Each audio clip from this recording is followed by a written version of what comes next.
What is up, everybody? Welcome into episode 24 of the Brahma Bullpen. And as you can tell, I'm not by myself in the cow pasture today. I have the one and only Brycen Alleyne with us, formerly of the Houston Roughnecks, now part of San Antonio Branhmas. Welcome to the Brahma Bullpen, man. It is truly an honor to be able to sit down with you and talk to you and help the fans here in San Antonio get to know you a little bit better.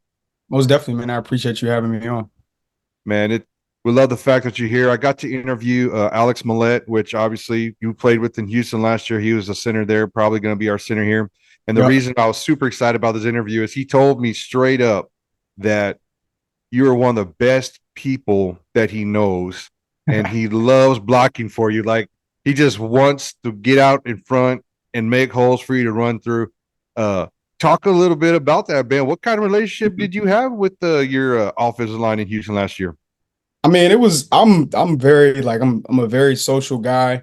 I'm all about like camaraderie and all of that. I guess you want to say, to make a long story short, I was upset, obviously with the whole thing with the merger, everybody breaking up, but it's like that's the reality of professional football. Like, it'll never be the same team every year. And in my head, I'm like, damn, like I can't play with these guys the next 4 years. You know what I mean? I'm thinking about like college, like high school, like, you know what I mean? Like that's the type of person that I am when it comes to like my teammates. And, even with Alex, like he was a couple lockers down from me when we were in Houston. So, just locker room talk, just, getting time to spend with each other. And then at the end of the day, he's a lineman. I'm a running back. We kind of work hand in hand when it comes to like pass pro or even like, run game and stuff like that. So we can have to communicate a lot on the field, a lot off the field. Just, building that relationship with him, even outside of football, was just super dope. And I always have a good relationship with all of my linemen from last year with the Roughnecks. And, I mean, at whatever level that I was at, I tend to we see things the same way because neither one of us are calling plays. We just kind of do what it is, and then he'll make a call, I'll make a call. I either okay the call, he either okays the call, and me and him got to be in sync, especially when it comes to pass pro. So we, develop our own, communication and everything like that. So yeah, man, Alex is great. Alex is a great guy. Um, Great dude, great friend, great teammate. Yeah, we got Yarbrough's coming down here also, and also Parker. So you got you got your boys up front with you. It's Yeah. cool to hear you talk about the blocking scheme. I was watching a bunch of your highlights, and you know what a lot of people might not realize is not only are you super quick and athletic running back, a standing still backflip in full pads is, that's foreign to a lot of us. So Yeah. that just shows your talent. But also punt coverage, man. You're out there making hits and stuff. What's it like for a running back who's always getting hit to actually be able to give a hit every now and then? Oh man, it's tough, And in high school, I played running back and I played DB as well. Um, and I joke a lot with our DB coaches from last year when we were in Houston. When we would go like punt coverage and practice, and we would kind of have to shadow each other. And if the number two guy was up on punt coverage, I would be the corner. So like I'm like, hey man, like watch this. I'm on the sideline. You know what I mean? Kind of talking to him and stuff. So I mean, it's definitely fun just to get out there. I'm one of those guys, very versatile. Whatever you need me to do, I'm gonna go out there and I'm gonna do it to the best of my ability. I mean, whether it's tackling, running down the field, blocking and stuff like that. If it's fun to run down and to tackle guys and to kind of just show what I can do. One, because of my stature. Two, because that's literally not my job to tackle people. But, there are phases of the game where I have to go out there and I have to do it. And the one thing that kind of helps me is that I'll be the first one down there. So I'll be the first one down there. Obviously, if I miss the tackle, hopefully I slow them down enough for the next man to get to it or whatever. But, I mean, I kind of pride myself on, at the end of the day, just doing my job. My job is to get down the field and one make the tackle, two disrupt the play. So Beautiful. You mentioned your stature. I think old school football people actually were like, okay, how big is he? How much does he weigh? All that yeah, stuff. But I think new school, especially say like the last 5-10 years, it's been like, uh, it's more like ball security, speed, and can you hide behind a lineman on them screens? Like that. yeah, yeah, That's a thing. It's a strategy nowadays, right? yeah, most definitely. You've seen it a lot now, like especially in the NFL as well. Like a lot of Yeah. guys like we're all around like the same size. And especially now with teams going like, running back by committee, you're gonna have, your ground and pound guy, he might be 6 foot 220, whatever.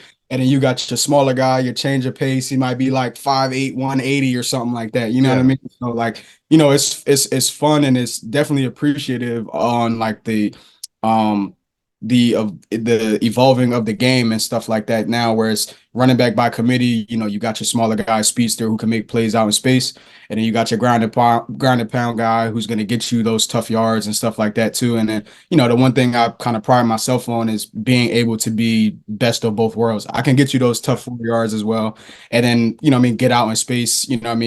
Run past somebody and make somebody miss and all of that too. So Yeah, your stats last year, you're averaging 4.8 yards a carry. I mean, yep. that's awesome. I mean, that's all you can hope for as a as a fan is, these positive yards and stay in front of the chain, so to speak. So you've done great with that. Talk a little bit about the comfortable, like how comfortable you're going to be with. So you're going to be running basically the same offense with AJ. This Yeah. year you got Marvin Williams Jr. is going to be the running back coach, I believe. Yeah.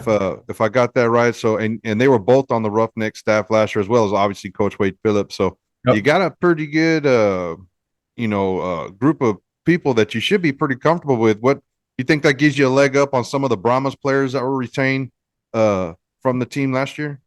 Most definitely. At the end of the day, I always pride myself on earning my keep.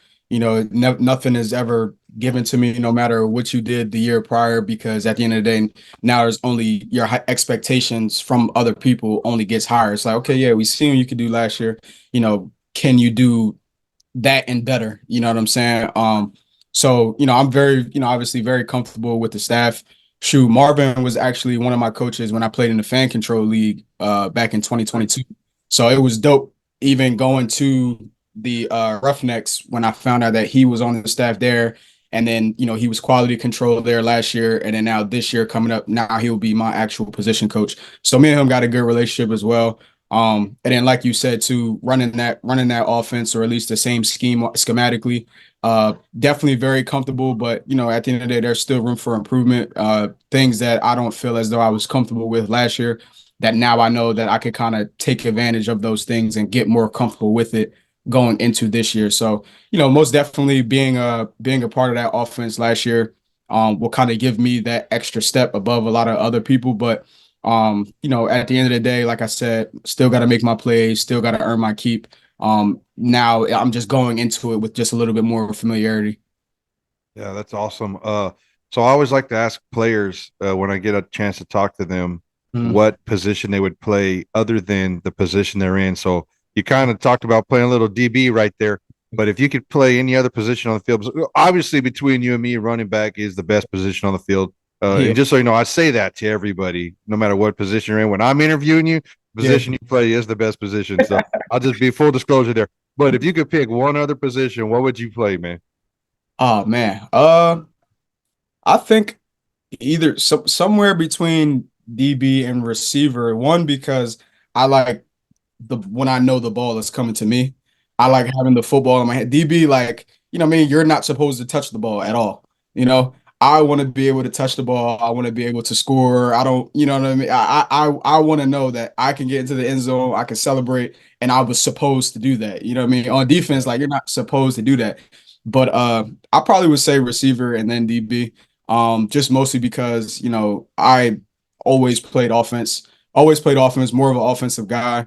Enjoyed having the football in my hand, making people miss, making plays, getting excited and stuff like that, and getting into the end zone. It's just a better situation for me to play receiver than it is to play DB. So you want to be in the end zone. Check. Got it. That's good. That's what we want to hear down here in San Antonio. Do you get to work with the coach party any? Do you work with the receiver coaches any when you're Yeah, yeah, yeah. in So I, practice? I I worked a lot. I worked a lot with Coach Party last year. I'm kind of like a hybrid guy. Like, what I mean, I flex me out, stuff like that or whatever. So the way that we kind of operate and did things was all the skill guys. We all kind of went through like the same things in practice and stuff. So got a lot to work with Coach Party. In terms of routes on air, stuff like that, catching the football. And then as well as he was the in special teams, he was the return coach.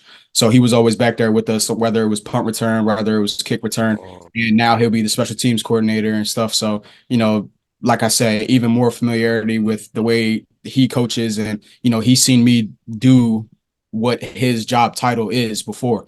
So, yeah, most definitely worked you're with in. him a lot. Yeah, yeah, you're in. So one of the other things I always like to ask players, and not to put them on the spot, but it's from a position of pure curiosity.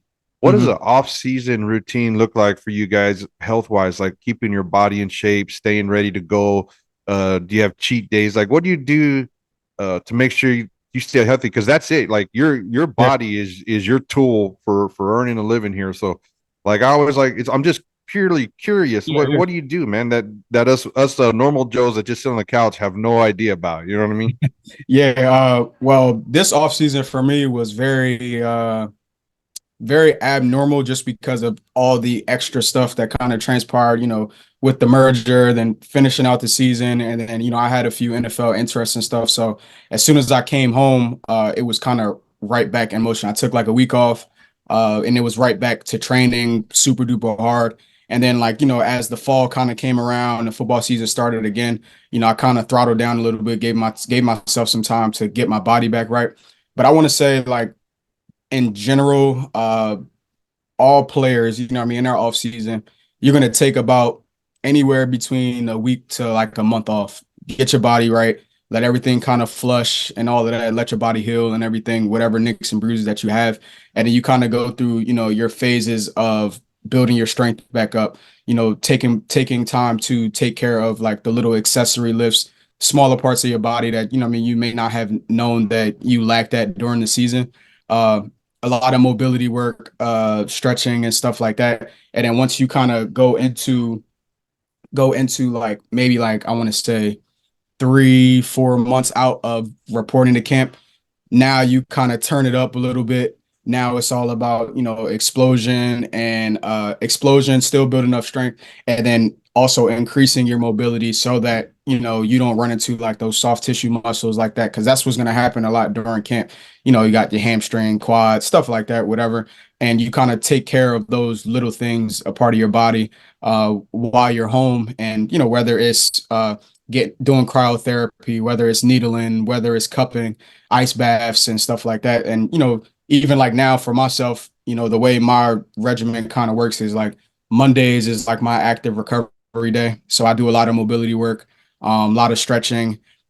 Tuesday, Wednesdays is like, all right, we're full go upper body, full go lower body, getting stronger. At the end of the day, I like to work out. So that's what I do.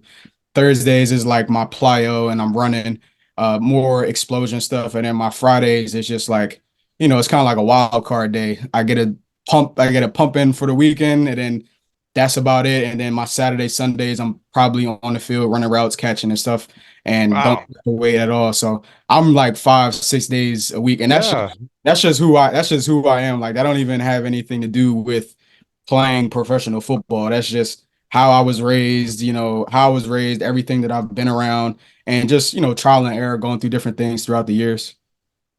Sound like a workaholic, man. That's something that leads to success inevitably for even regular folks. I mean, that's pretty amazing to hear all the work you're doing in. I mean, you're putting in during the off season. That's awesome, man. Like I haven't been to the gym in ever. So there's a restaurant called Jim's. I spend a lot of time there, you know what I'm saying? But man, that's awesome. You're putting in that work for the fans even when we don't see it. And I Right. mean, you're doing it for yourself, but ultimately you're doing it for us. So we truly appreciate that stuff. Um, I think what did y'all report February 24th, right? Does that sound right? So you're at the time of recording this. Oh, by the way, it's Super Bowl Sunday, February 11th. So you got 13 days to report. So Yeah. you're all engaged. While we're talking about Super Bowl, who you got? Who's It's taking it? Man, it's tough, but like I can't go away from Pat Mahomes, man. Like, I can't go away from Pat Mahomes and the Chiefs, even though like I don't like what Taylor Swift is doing right now to the football world. But like I want to go against it because I'm a Christian McCaffrey fan. Like, he's my favorite running Mm. back. He's the number one running back in the league. And it's like I'm rooting for him. he's gonna score. He's anytime touchdown scorer, so I'm good on that. Yeah. But outside of that, I mean, I don't think I can really go against Pat Mahomes and the Chiefs, man. Yeah, that dude's got a killer instinct. I was I was probably one of the few or unique or different people. I was really hoping Christian McCaffrey would win the MVP. I know it went to Lamar. He definitely deserves it, second one. But man, McCaffrey was leading in every category that a running back could lead in for the league, and then here they are in the Super Bowl. So yeah, he's definitely a beast. But Mahomes don't like to lose, and for somehow that dude finds a way to win no matter what. If he has to break a helmet or something to get there, you know what I mean? This Yeah, most guy's definitely. crazy, man. So talk a little bit about the team, the XFL, the UFL, USFL, all that stuff. Mhm. What is the one thing that you might point out that kind of you look forward to in playing for the new merged league, whether it's the coach staff, the city, or just like what is it that has attracted you to this? Is it you think it's your best option over indoor football or anything like that? Like what is it that made you come back for another season? Oh man, I believe that I have the skill set and I have the talent, I have the film, I have everything to play at the highest level. So whatever the highest level may be, I know that I deserve to be there. Right now with the spring football world and the whole merger and everything, I'm excited for the exposure. One thing that I didn't get coming out of college and all of that was just exposure. I went to a small HBCU in Delaware, in Dover, Delaware. At that, I went to Delaware State.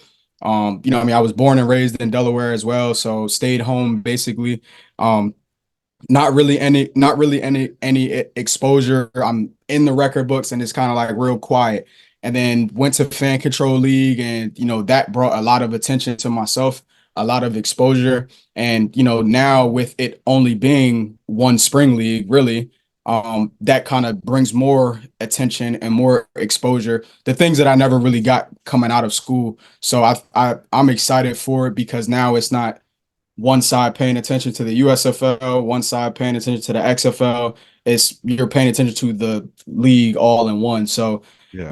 I it's only positive things that can come out of this current situation. I'm definitely excited for everything that's going to happen. We're taking things from both leagues, and I'm excited to be exposed to the things that the USFL players had on their side, and then obviously I have no complaints from anything from the XFL on our side. So to see those things merge and kind of come to fruition and be a part of it, I'm excited just to be a part of it. Yeah. Obviously I follow you on Twitter, so I definitely see you're still supporting your boys up there in Delaware State. I know Yeah. you're always repping them as much as you can. You got that love for university, which is definitely commendable. So if you had a running back that you're talking to, a young kid fixing to commit or just committed Delaware State, so to speak, what Yeah. would one piece of advice you'd give them? That way, even the running backs not going Delaware State that might watch this, a high school kid, young man putting in that work. What is one piece of advice you'd give them about being a running back? What they need to work on the most? Um, and this isn't even honestly being a running back is more about instincts and I mean your reaction and stuff like that, right? I'm a sports performance coach back here in Delaware, certified everything. I train running backs out here. I train different teams Nice. and all of that too. So, and whatever ages. So I think with that is just if you care enough, and like I said, this is not specifically for running backs. If you care enough about what you do, all the outside stuff doesn't matter. Anything extra, it doesn't matter. You know what I mean? I cared enough about football to where I was playing indoor for $250 a week every 2 weeks. So I cared enough, and you got to make sacrifices and stuff like that. And at the end of the day, you only can get back from the game what you put in. So that's my biggest advice to anybody. I got I'm the oldest of 8 siblings. I got Wow. three other brothers. I got 4 other sisters. Um, Friggin' my brother's in college now, Lock Haven in PA. My other brother, he's Army commit.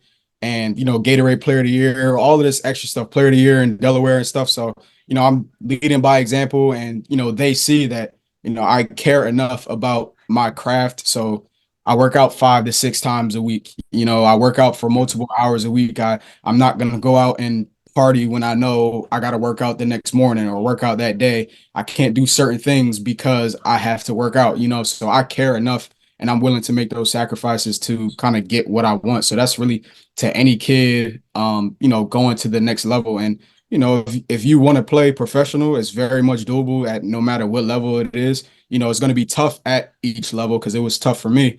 And if you care enough, you're gonna keep going. If you don't, and life is kind of getting to you, I mean, life is life. It's not the game of football, and professional football is not for everybody. It's not for the weak.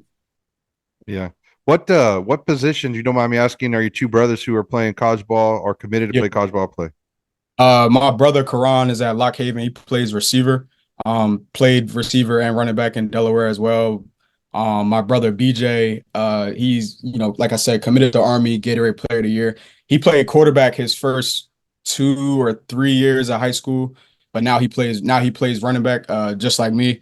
And yeah, it was the number one player in the state of Delaware. Hey, that's a school to play running back for is Army, man. They run that they Yeah. run that triple And option in the. he's in a good situation. Nah, he's in a good situation now too because they don't even run that anymore. They got a new. Oh, really? Yeah, I believe this this past football season might have been their first year with their new offensive coordinator. Okay. Run spread. They run regular spread offense now. They still kind of dibble and dabble a little bit into like their triple option stuff, but they're definitely back. They're definitely like evolving with the rest of the world. You know what Wow. I mean with spread football.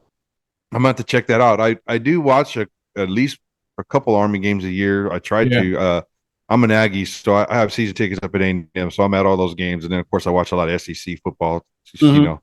but I do. San Antonio down here is considered military city USA. We got a bunch of military bases down here. That's probably like one of the primary things here, and so Army comes to the dome a lot and plays Okay. down here in the Alamo Dome, the same dome that you guys be playing in. So I've been to a couple Army games there, but it's been years ago. So when they were still running like the wishbone and stuff. So Yeah, that's yeah. pretty cool, man. Congratulations. We appreciate the sacrifice your brother's making and also appreciate uh, the work they're putting in to attain their goal. So that's awesome. Right. Congratulations for them. Appreciate that. Um, so now let's do a little personal deal. Let's tell the fans something about you, sir, that we don't know. That's maybe not football related. What kind of hobbies you like? What do you like to do? You evidently you're in the gym nonstop. So when Yeah. you're not in the gym, what do you do for fun to relax on your off days? Man, it's kind of hard. I'm a simple man. I listen to a lot of music. I'm in the car out of, let's say, if it's 24 hours or let's say 8 hour out of 8 hours, I'm probably in the car for probably like 6 or 7 of them because I'm going from one place to go train to another place to go work out, and then it's like boom, I got to go somewhere else to go train a bunch of kids or something like that to another place. So I Yeah. mean, I enjoy either developing myself or developing others, whether or not you're an athlete, no matter what age you are, no matter at what level that you are. So and like I said, I'm a sports performance coach, so uh that part of my life is very important to me just because like that's what I want to do. That's what I majored in that while I was in school. Got out of school, and even when I played for the Fan Control League, got my certification while I was there. I interned while I was with the Fan Control League as well. So that's kind of what my love is. And at the end of the day, I like spending time with my family and my friends and stuff like that as well, and just kind of being, a I guess you want to say like a normal, like we're all normal people outside of playing Yeah. football or being on TV and doing stuff like this. We're all normal people, so like I enjoy spending time with my family. Um, uh, yeah, family and friends. That's about it. It's nothing super duper exciting, Uh, nothing super duper that exciting. is exciting. That is exciting. That's the whole point of this is so that Yeah, it humanizes the players that fans we look up to you guys. You doing things that we can't do, couldn't do, won't do, right? Put in all right. that work. So we want to root for you guys. We want to win. And then the other thing is like when you guys are human, let's say something bad happens on the field and fans want to Mhm. go on these stupid social medias and talk a lot of smack, you know, Yeah, understand that you guys are working hard all year long and you're yeah, just humans like us. And so that's kind of one of the main point of getting to know you guys, is so that maybe we won't be so mad when when we take a hard L or something. Like, it happens, right? yeah, Like, you guys yeah, want to win more than we do, obviously. So right. that's awesome, man. We appreciate you opening up that little humanization book for us so that we can all look at it. We got Brycen Alleyne, the running back, the leader of men, the trainer, the family man, the Yeah, gym rat, yeah. and the music. What would we call you? A music expert. I wouldn't say a music expert, but Well, I mean, if you listened I, to it, I'm always there. Like I'm open to I'm open to new music, and always, whether I'm in a bad mood, I got my playlist for my bad mood stuff where I'm just thinking and it speaks to me. But like, I like to tell people, or my mom also says, like, the type of music that I listen to. She said I listen to bang bang shoot 'em up music. Um, yeah. I'm always kind of in that zone because, like, I treat football just like life. You know what I mean? Just, over you know, overcoming battles, overcoming, adversity and stuff like that. That all kind of, I like listening to people who kind of talk about, the hardships that they dealt with in life, the hardships with family, friends, and stuff like that. And it's kind of all relative to football and, what I mean, a bad play or whatever the case may be. And, that's kind of how I live my life. So I'm I'm, very, yeah, I'm gonna put you on the spot. Game one in the dome. We got DC coming to town. Your pregame warmups. You're on the field, and all the players got their AirPods on, headphones on. What yeah. do you got jamming, dude? Game one. What is it? Man, I don't know what the first song is, but I got a playlist, right? Let's It's called let's have it. it's called Active Member, right? I'm an Okay. active member in whatever it is, right? I have 953 songs in this playlist. So, and each of these songs, like, it doesn't matter what song that I could go to. Like, it's something about that song why it's in that playlist. You know what I It mean? speaks So, to you. yeah, it speaks to me. Yeah. All the songs in that play, I got 15,000 songs on my phone. So That you're playlist, gonna hit that playlist, 100. put shuffle, and it don't matter Yeah. what comes And out. it don't matter what comes on. It's gonna put me in that mode the whole time. The whole playlist is like a in that mode playlist. Yeah, there you go. When I listen to music, my number one criteria is it's supposed to make the alcohol taste better. Not that I'm an alcoholic, but when I go to relax, I turn on the jams, Yeah. Now whatever you I'm just vibing. drinking You're just vibing, man. needs to make it taste better. That's all I know. So, but Most definitely. it, yeah. So, anyways, I don't want to take up your whole Super Bowl Sunday. We're gonna go grill out, and everyone's gonna have some drinks. Of course, Mr. Alleyne here. The dog Mahomes is going to take the dub. No, Yeah. he's drinking water. He's staying healthy. We got 14 days. I'm not. I don't got training camp at 14 days. Yeah. He's still prepping for training camp. 14 days. But with that, if we don't got anything else, we're going to sign off. Remember, everybody, we're giving away 2 free tickets. This is cool, Bryce. We're giving away Bryson. Sorry, we're giving away 2 free tickets to every Brahmas home game this year on behalf of the United Football Media Group and the Brahma Bullpen. We're doing our part to help fill the dome. If you want to know how to enter, go check out episode 23. This is episode 24. So just one episode down on the playlist, people. If you're watching this, details how to enter. Very simple. No scams, no spam. We're not selling email addresses. You don't even have to put your name in there. Just watch the first 30 seconds of the video. You'll know how to enter. Enter to win. Before we let you go, sir, can we get a horns forward and let's go Brahmas? Let's Horns go. forward. Let's go, Brahmas, man. I can't wait to see everybody coming out, man, especially week one and throughout the season. I'm excited to, be a part of everything, be a part of the bullpen. Just to be a part of, San Antonio. I can't wait what y'all have, waiting for me, waiting for us. Man, we appreciate your time. Thank you very much. On behalf of the United Football Media Group and the Brahma Bullpen, welcome to the bullpen. Welcome to San Antonio Brahmas. We're very excited to see you play football this year. Most definitely, man. I appreciate you having me on. Thank you, man. Have a good day.